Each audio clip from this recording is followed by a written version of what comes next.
Graça e paz, igreja, tudo bem com vocês? Nós estamos começando hoje a nossa EBD virtual.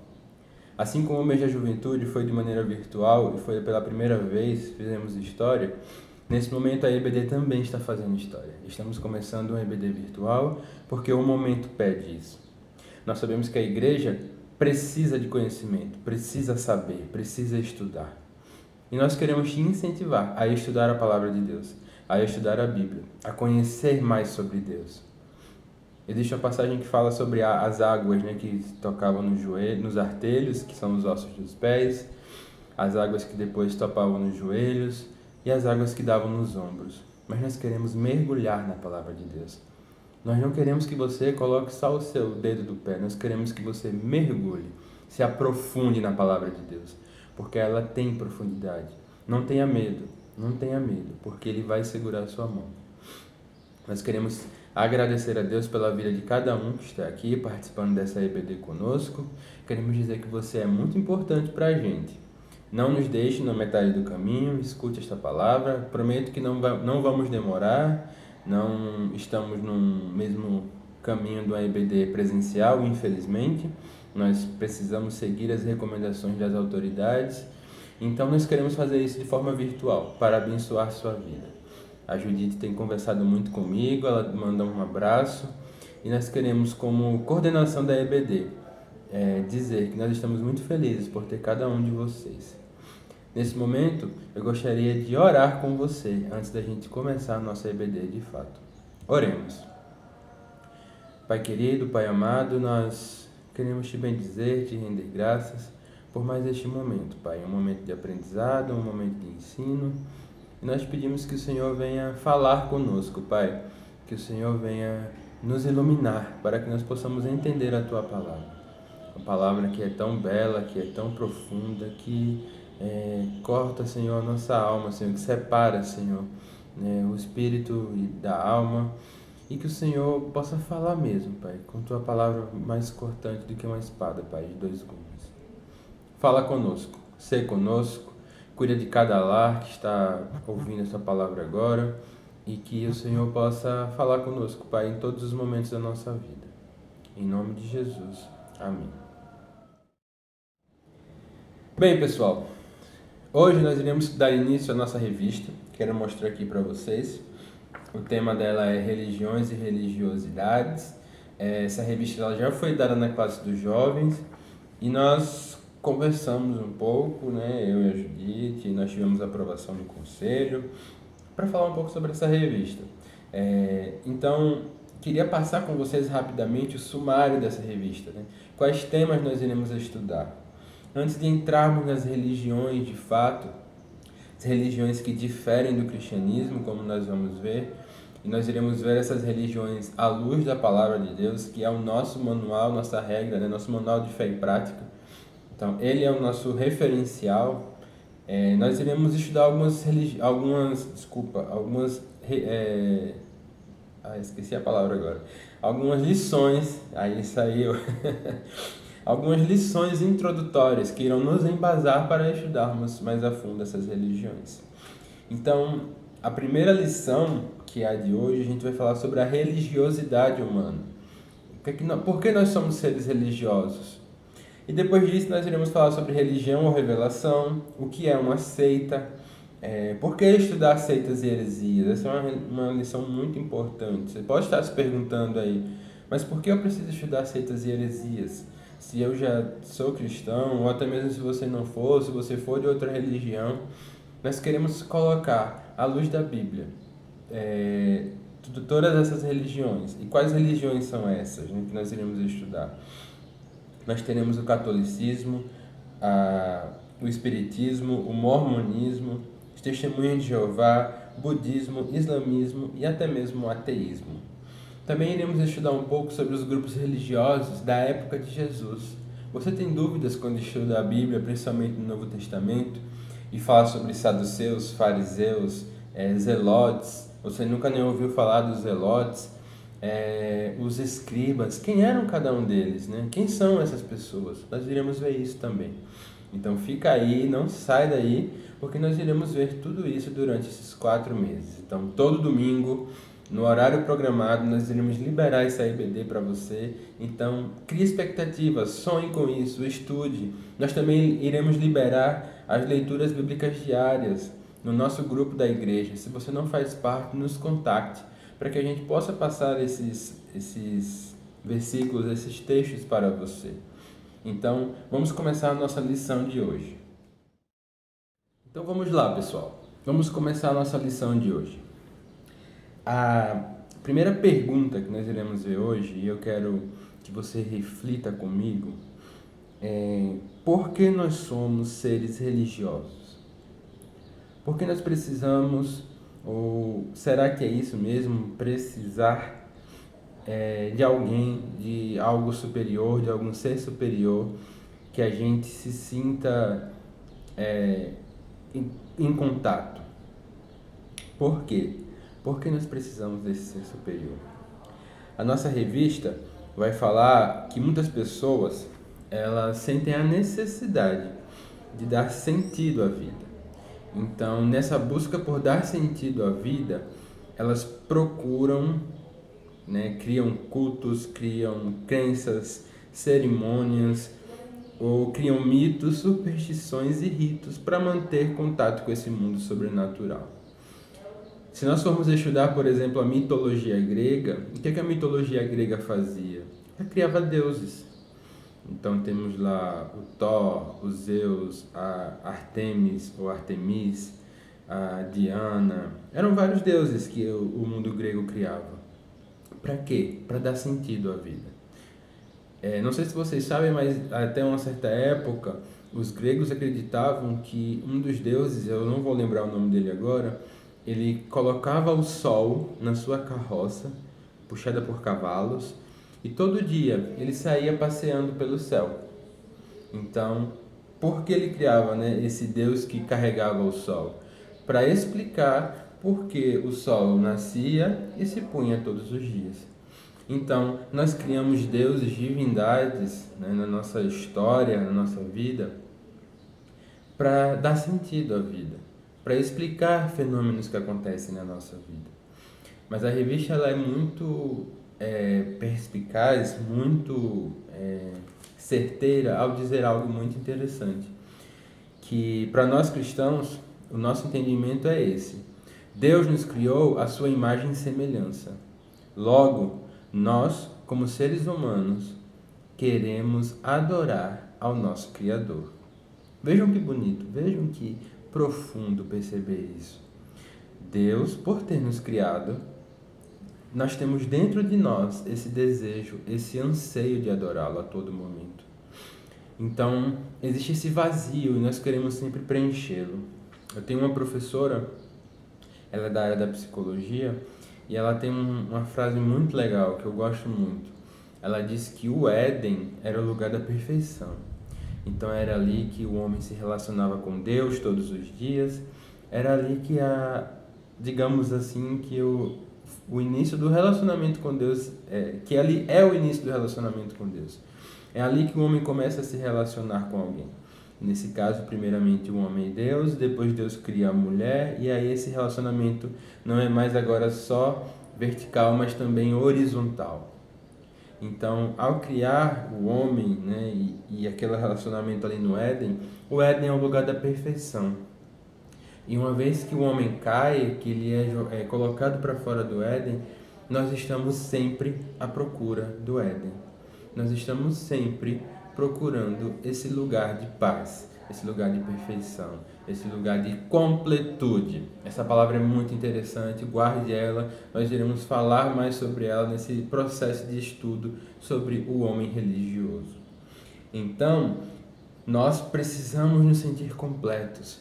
E é só em Deus que a gente consegue se sentir completo. Mas é claro que outras religiões vão pregar outros deuses. E é por isso que nós queremos estudar com vocês nesse período, nesse tempo, as outras religiões, o que elas vão falar sobre esses outros deuses e o que é que a Bíblia fala. E antes de mais nada, antes de tudo, eu queria ler com você Lucas capítulo 4, versículo 8. Pega a sua Bíblia, pega seu celular, se você não estiver com a Bíblia física, Eu sou alguém da moda antiga, eu prefiro minha Bíblia física, eu gosto de sentir o cheiro da Bíblia, eu gosto de ler, pegar as páginas e eu amo a minha Bíblia.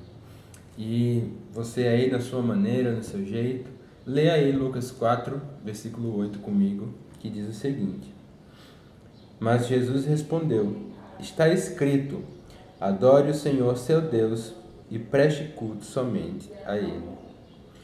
Em outra versão vai dizer: Ao Senhor teu Deus adorarás, e só a Ele darás culto. Então, não foi o ser humano que inventou essa religião e esse desejo de adorar a Deus. Foi o próprio Deus que colocou dentro de nós esse desejo de procurá-lo, de adorá-lo, de servir ao Criador. Então, vamos passear um pouco sobre isso, vamos falar um pouco sobre essas questões, tá certo? Então, o primeiro tópico aí da revista é por que o homem é um ser religioso? E aí a gente já deu algumas respostas, né? Porque nós fomos criados à imagem de Deus. Mas aí a gente vai para alguns conceitos nesse momento. Vamos aprofundar alguns conceitos. O primeiro dele é a palavra imagem. A palavra imagem no hebraico tselem significa a expressão da realidade. Outras traduções vão dizer que significa sombra. A sombra tem a semelhança com a sua pessoa, mas não é exatamente uma cópia da pessoa. E semelhança, do hebraico também demut, significa principalmente aparência, correspondência ou cópia. Nós precisamos lembrar lá que em Êxodo, né, Deus fala que não farás outros deuses diante de mim. Isso é algo também muito... Não terás outros deuses, né? Não farás imagens. Então, isso é algo muito interessante. Por que Deus fala sobre isso lá no Êxodo? Por que Ele dá esse mandamento de não fazer outros deuses ou não fazer imagens? Porque Ele já tinha criado a imagem dele. A imagem dele é você. A imagem dele sou eu. Então, quando você olha para o próximo, você precisa ver Deus. E essa é a beleza do Evangelho. O nosso relacionamento, a nossa espiritualidade, ela não se completa somente de maneira vertical, mas também de maneira horizontal. E esse conceito de verticalidade e horizontalidade é o seguinte: você não consegue ter um relacionamento somente você e Deus. Deus quer que você leve isso para o próximo também. Deus quer que você se relacione com outras pessoas. Ah, Cliff, mas é tão difícil, o meu próximo é tão difícil, é tão diferente de mim. Mas aí é que está a beleza da coisa. Imagina se fosse todo mundo igual a você. Imagina se fosse todos uma cópia igual do Cliff, vários Cliffs. Não teria graça. Deus quer te ensinar na diferença a se relacionar. Como é que eu vou exercer, né? Eu estou aqui com uma camisa que ela fala sobre os frutos, né?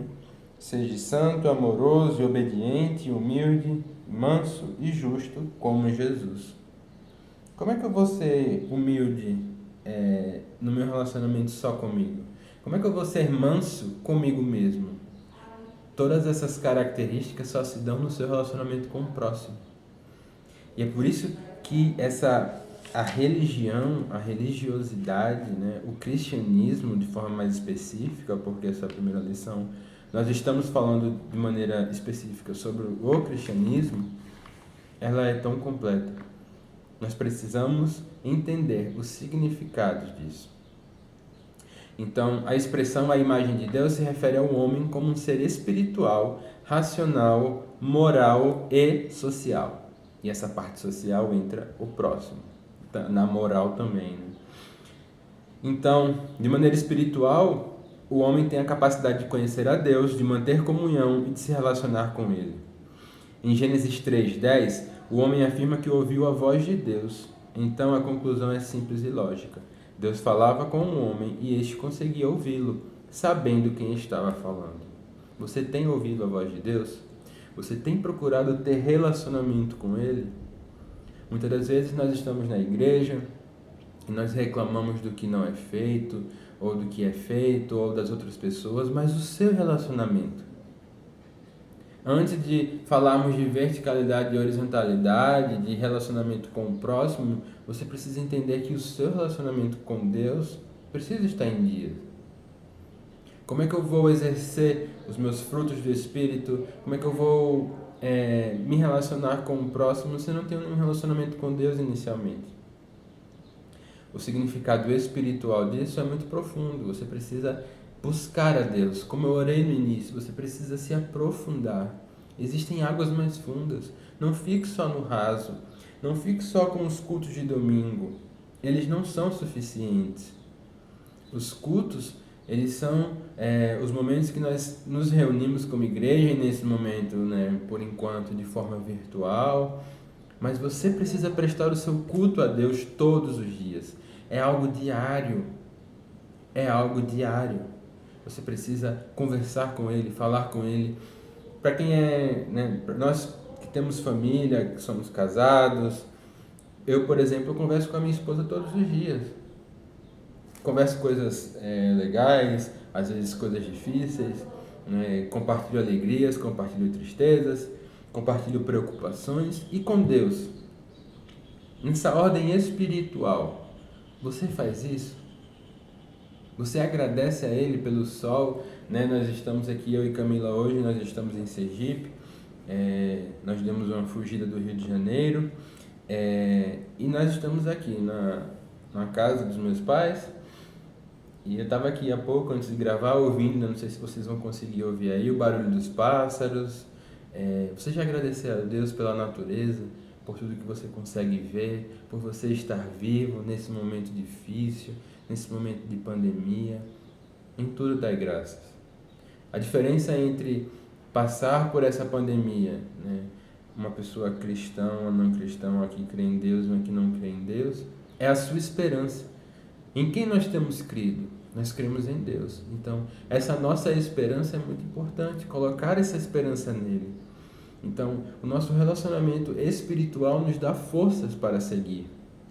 Nós, como cristãos, nós obtemos mais forças, nós obtemos esperança ao crer no nosso Deus.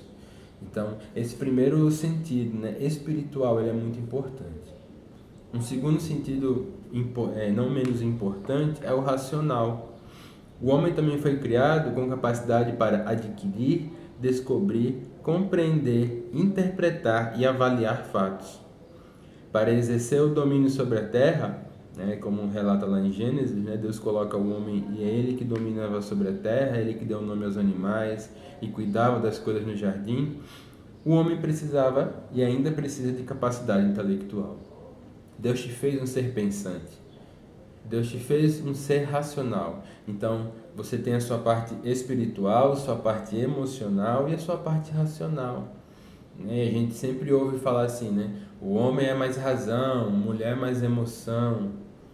Mas nós precisamos ter esses dois itens em equilíbrio. Nós não queremos que vocês, homens, se tornem pessoas céticas. E nós não queremos que as mulheres sejam alguém que pensam só com a emoção. De jeito nenhum. Nós queremos que exista um equilíbrio. Nós queremos que esse equilíbrio faça com que você caminhe no Evangelho, com que você caminhe na Palavra de Deus de maneira sábia, sóbria. O que é sobriedade? Estar sóbrio, é estar ciente de tudo que você tem ferramentas e você trabalha com elas de maneira correta. Então, na parte espiritual, Deus vai te dar o discernimento para entender, mas também existe a parte racional. Tem a parte moral. O homem também tem um senso de obrigação moral, o tremendo senso do dever. Gênesis 2, de 16 a 17, deixa claro que o homem entendeu a ordem e tinha condições de obedecer a ela. E o fato de Adão e Eva se sentirem culpados após a desobediência confirma a nossa afirmação. Então a Bíblia ela também vai se mostrar como um livro moral. E a moral ela tem a ver com o próximo. Como é que eu me relaciono com o próximo? Então, por exemplo, quando a Bíblia lança lá os não matarás, não roubarás, não furtarás, não darás falso testemunho. Se a gente parar e pensar na nossa sociedade, isso é um reflexo dos mandamentos de Cristo. Então, são mandamentos de ordem moral. Como você deve se comportar na sociedade. Além de desagradar a Deus, é algo errado. a maioria desses mandamentos são considerados como crimes, né? Não darás falso testemunho, não cobiçarás a mulher do próximo. Esses mandamentos de ordem pessoal, eu e o meu próximo, eles têm esse nível de ordem moral. E o último é o nível de significado, né? De ordem social. O ser humano foi criado para viver em grupos, em sociedade. Significa que é um ser sociável, com instinto gregário. É algo que vem da própria Trindade, porque Deus nunca existiu sozinho, mas sempre em 3 pessoas. A afirmação do Senhor Deus, não é bom que o homem esteja só, significa não somente o primeiro casamento na história humana, mas também a confirmação de que Deus quer que a humanidade viva em comunhão, que tenha relacionamentos. Como a gente tem sofrido nessa pandemia com esse ponto aqui específico. Como nós queríamos estar juntos, né? Qual de vocês não gosta, né, de estar na igreja e abraçar o seu irmão, e se alegrar juntos, e orar juntos, e ter aquela comunhão? E isso, nessa pandemia, nós perdemos um pouco, né? Nós somos privados disso. Isso só nos mostra como nós somos criados para viver em sociedade. Deus nos criou para isso. Deus nos criou para nos relacionarmos com Ele e com o próximo. Então, esses 4 pilares, eu quero que vocês guardem eles, né? Essa ordem espiritual, racional, moral e social. Guarde-as, porque com o passar do tempo, né, em alguns conceitos, nós iremos retornar para isso. E aí eu vou lembrar a vocês, né? Lembrar daquele conceito de ser espiritual, de ser racional, de ser moral e de ser social. Então, aqui nesse momento se aplica. Então, não perca esse conceito. Então, mais uma vez, Deus nos criou para sermos espirituais, mas também nós somos racionais, nós temos o nosso lado racional. Nós somos seres morais, nós temos regras, e nós somos seres sociais, nós precisamos nos relacionar com o próximo. Então, os termos imagem e semelhança de Deus têm 2 importantes significados. Primeiro, o homem é uma criação de Deus, dada a ênfase da palavra criar, em Gênesis 1, 26 e 27. E segundo, dentre todas as criaturas, somente um homem foi criado e destinado para ser a imagem de Deus no mundo. O homem não tem a imagem de Deus, ele é a imagem de Deus. Mesmo depois da queda, esta imagem que ficou distorcida ainda está presente. Então, além da gente procurar o nosso Criador, né, no nosso dia a dia, na nossa busca diária, nós também procuramos essa imagem dentro de nós diariamente. Diariamente, como Paulo fala, nós queremos que o velho homem morra.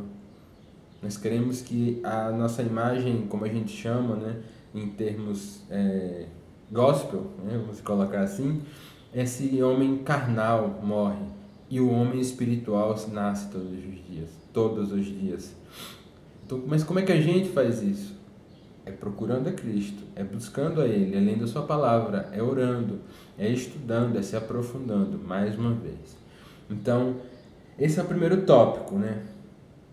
Nós somos seres religiosos. Por quê? Porque nós queremos sempre retornar ao Jardim do Éden. Nós sempre queremos retornar à comunhão com Deus. E por que isso? Porque Ele nos criou a sua imagem e a sua semelhança.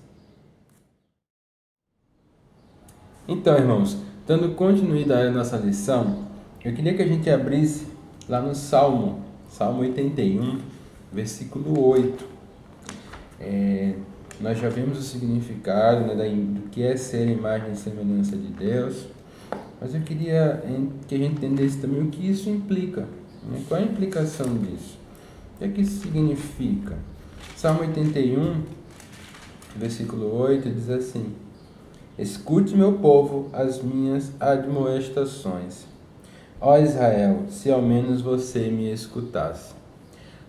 O que isso significa para a gente? Significa 2 coisas. Primeira, Deus fala com a gente. E a segunda, as pessoas podem entender o que Deus fala. Então é nesse sentido que eu quero que vocês entendam que quando Deus nos cria a sua imagem e semelhança, Ele nos cria seres relacionais com Ele. e nós podemos ouvi-lo e entendê-lo. E nós podemos procurá-lo. E nessa busca não é só você falar, você precisa também estar atento para ouvir a voz de Deus. E Deus fala de diferentes maneiras. E aí agora a gente passa para um segundo tópico, que é a religião e a Bíblia. Então, a primeira pergunta que é feita nesse tópico, pela própria revista, é: o que é religião? Como é que você, aí na sua casa, definiria o que é religião? Eu queria que você parasse nesse momento e pensasse um pouco, antes de ouvir a minha resposta, antes de ouvir a resposta que a revista deu.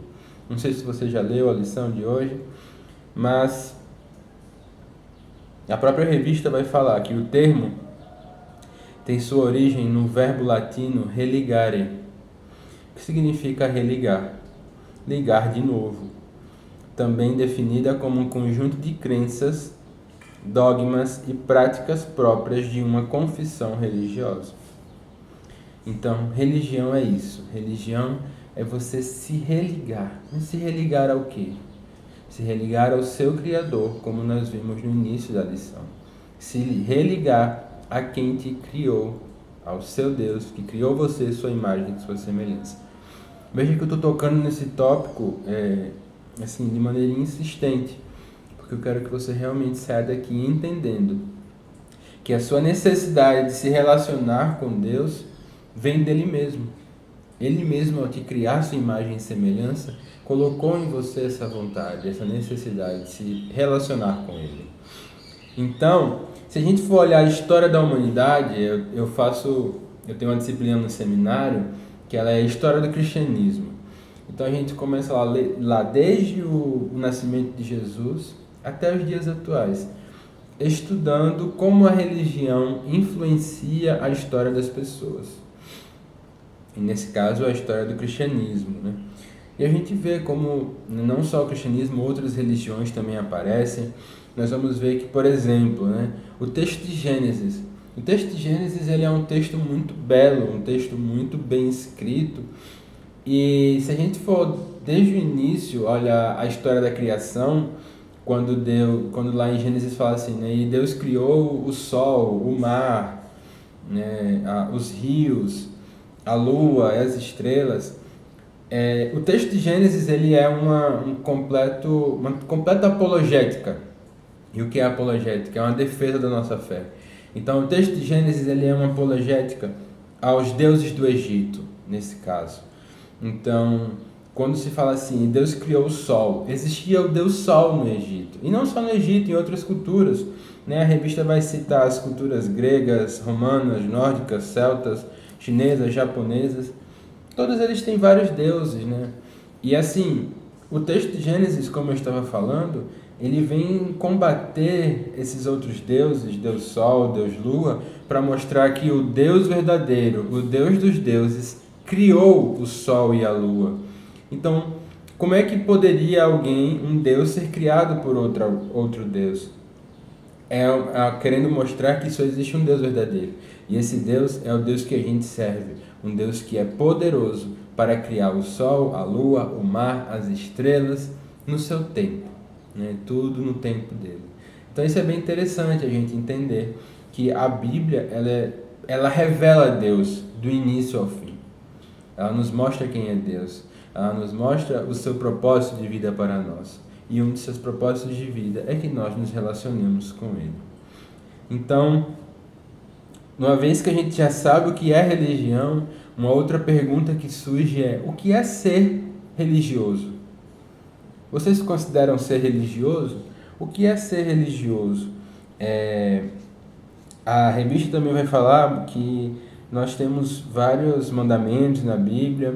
Algumas pessoas vão crer que ser religioso é obedecer aos mandamentos. Outros vão simplificar mais ainda e dizer que ser religioso não tem nada a ver com ir para a igreja. É amar, é somente ter amor no nosso coração. Mas a revista fala algo interessante. Ela fala assim, que ser religioso pode significar construir um luxuoso templo ou adorar numa simples igrejinha. Mas vejam a palavra, adorar. Ser religioso significa você servir a Deus, é você adorar ao seu Deus. Deus, mais uma vez, criou você para se relacionar com Ele.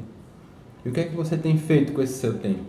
O que é que você tem feito com essa vida que é tão curta, tão passageira, como, né, o texto bíblico fala, né, que é como um vento passageiro a nossa vida, que aparece e vai embora. Né?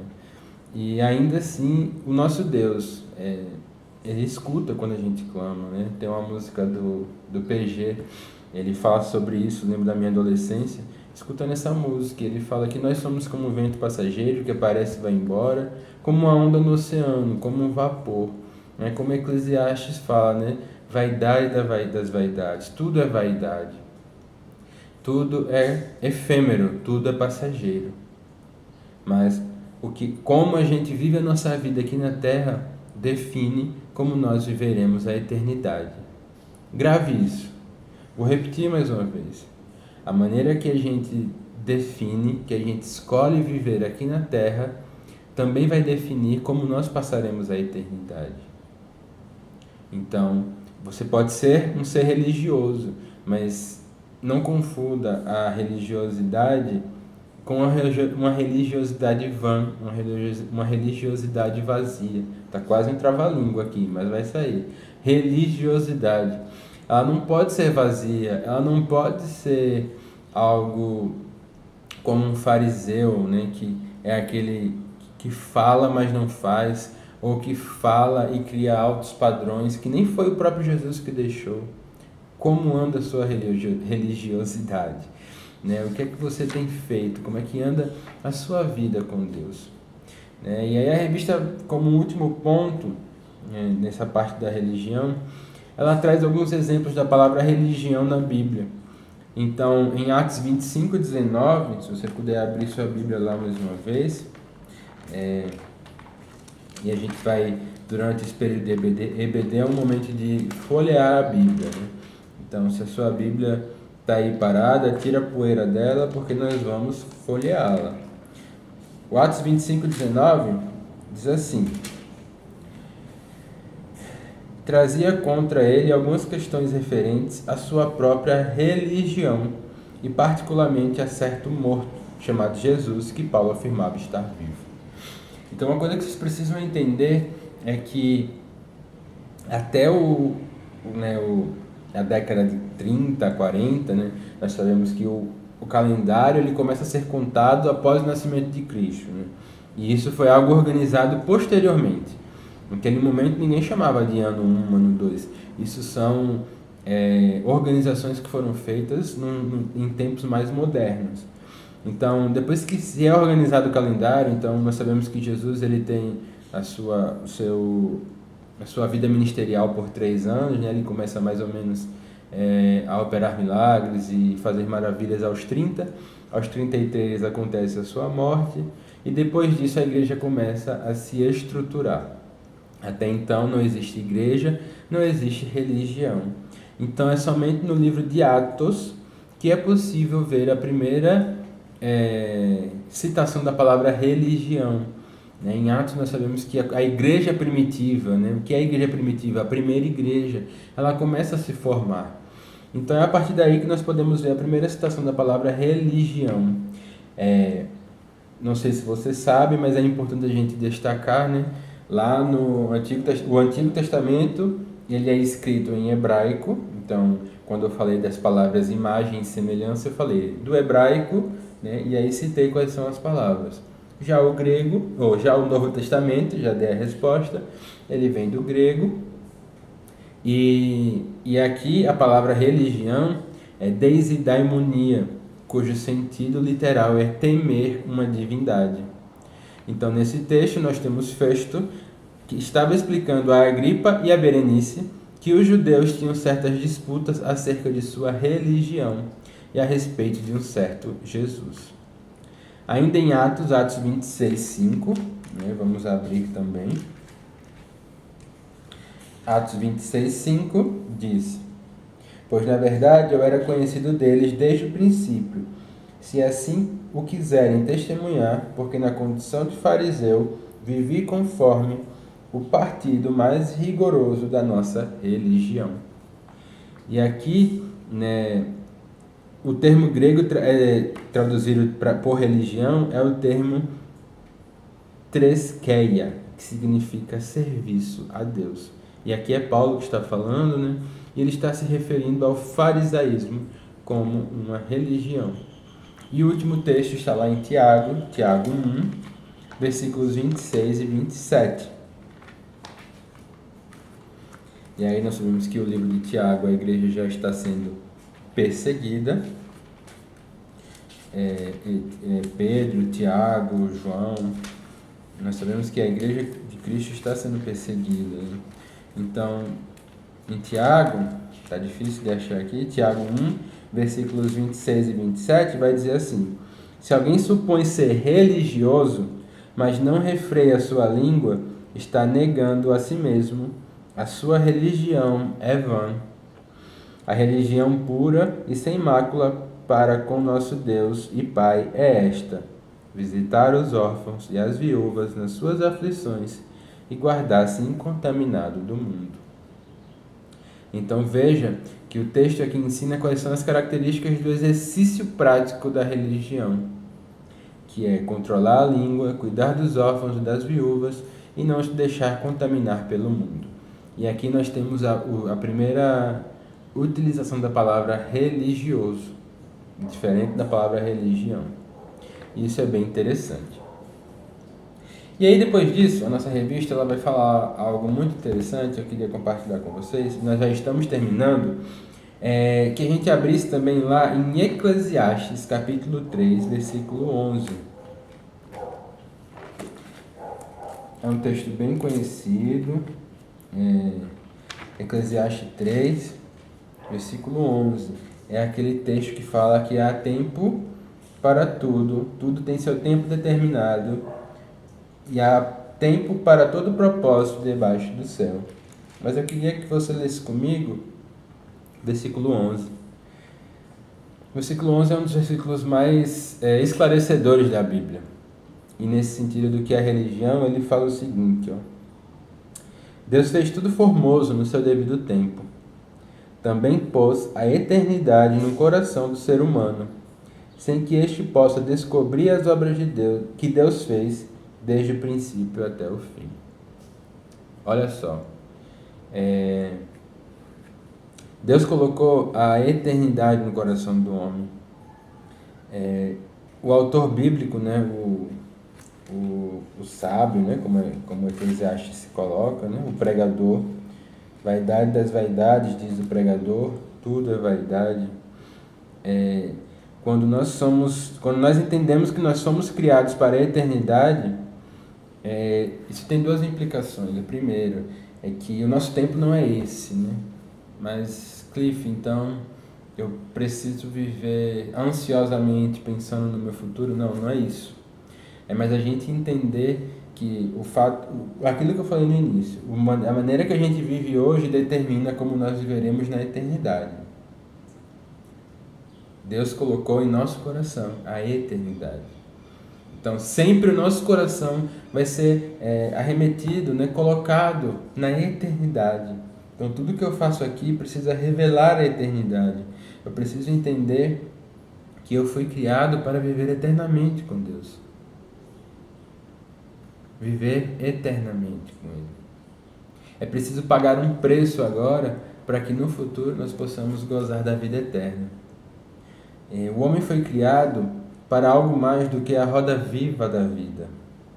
Deus pôs dentro de nós o conhecimento de que este mundo não é suficiente. Mas, ao mesmo tempo, não podemos saber como tudo se encaixa. Não é o nosso papel. Quem sabe de tudo é Deus. Nós não sabemos de tudo, irmãos. Eu não vou saber te dar todas as respostas nessa EBD. Se você procura por todas as respostas, você pode morrer frustrado. A religião não vai te dar todas as respostas. Deus não vai te dar todas as respostas. Mas Deus quer te dar uma vida de comunhão, uma vida eterna com Ele. Ao colocar no seu coração esse sentimento de eternidade, essa busca por eternidade, faz com que a gente se sinta incompleto e a gente procure preencher esse vazio nele. Tem um autor chamado Tozer que ele fala assim: a eternidade de Deus e a mortalidade do homem se unem a fim de nos convencer que a fé em Cristo Jesus não é uma opção. E não é, irmãos. É interessante a gente ver isso, é muito profundo, né? Deus é eterno, nós somos mortais, como o autor fala.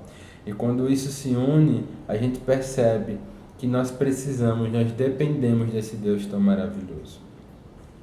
Então, dito isso, eu queria encerrar falando sobre 5 deveres do homem perante Deus. O próprio Deus nos ensina como agradar a Ele. Então, nós temos 5 verbos aqui que a gente pode seguir, que nos indicam o caminho. O primeiro deles é crer. De fato, sem fé é impossível agradar a Deus, porquanto é necessário que aquele que se aproxima de Deus creia que Ele existe e que se torna galardoador dos que o buscam. Hebreus 11:6. Nós precisamos crer nele. Nós precisamos também amar a Deus. A isto ele respondeu: amarás o Senhor teu Deus de todo o teu coração, de toda a tua alma, de todas as tuas forças, de todo o teu entendimento. Entendimento,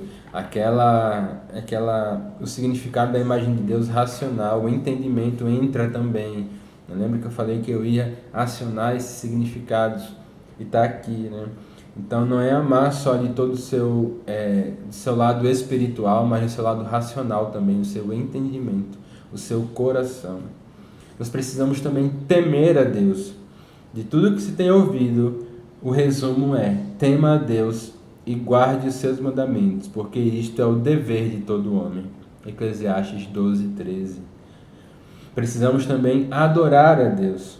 Ao Senhor teu Deus adorarás e só a Ele darás culto. Mateus 4:10. E o último, servir. Servir ao Senhor com alegria. Apresentai-vos diante dele com cântico. Salmo 100, versículo 2.